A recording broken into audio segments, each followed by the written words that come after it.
Mr. Speaker. To my friend from Brandon-Souris, I had been trying to rise also to speak to another Manitoba member, the Liberal member from Winnipeg North. The claim that was made, and both members referenced, that Canada was in a good position to exert world leadership. And I agree. Canada has a tradition where we do punch above our weight. The horrible reality right now is that around the world, we are, of the G20 countries, for example, the worst polluter. We pollute per capita 22 tons of carbon per person, compared to Sweden, which is at about 4, Norway, which is about 6. And those are also cold Nordic countries. It's not a question of temperatures, was offered by other members. It really has to do with the ambition of a target. So both members who recently spoke referred to the Paris target as if it were the same as the current target put in place under the former government of 30% below 2005 by 2030. That is not a target that is consistent with our Paris goals. Our Paris goals require roughly doubling that effort so that we can hold to 1.5 degrees Celsius globally. We do have a global framework. It is the Paris Agreement. Countries around the world are doing better than we are. I just wonder if the honourable member for Brandon-Souris knows whether what will be revealed tomorrow from the Conservative Party leader will be framed around the wrong target, or whether they will be adopting a target that's consistent with Paris. Member for Brandon-Souris.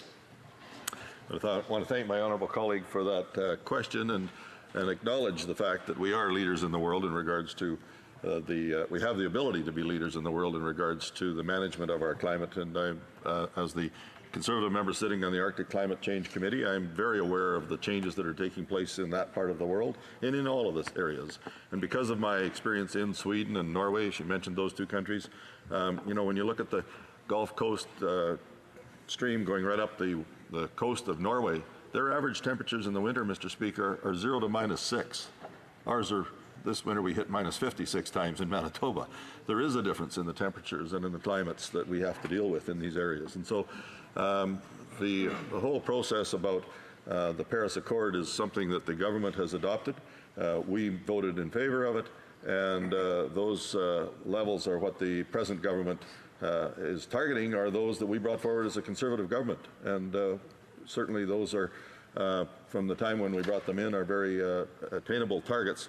But this government has missed the mark by a mile and still added a tax to people that isn't going to benefit. Mr. Speaker, and I thank my friend from Carleton.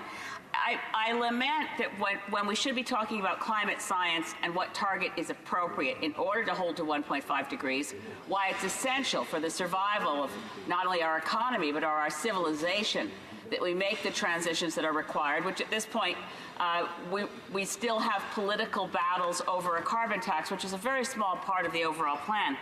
But I know we're waiting for the big unveil tomorrow, and I just want to remind the member, because I have a good memory, we were supposed to see a complete plan from former Environment Minister John Baird in April 2007. It was called the Turning the Corner Plan, but it was never completed. It had some good elements, but it never actually happened. His successor, whom we all miss, anyone who had the great honor of meeting him, his successor, Jim Prentice, as Environment Minister, also tried in that era to put in place something that would look like a plan. So I haven't seen a reasonable carbon plan from any party or government at the federal level since the spring of 2005, when former Prime Minister Paul Martin brought one forward. I wonder if he can give us any sense of why we would have confidence that whatever the leader of the official opposition announces tomorrow is going to actually turn into the plan he initially announces. The honourable member for Carleton in 30 seconds or less, please. Well, under the previous Conservative government, we did introduce sector-by-sector rules to reduce emissions at an industrial level. We also brought in place improved standards for tailpipe emissions.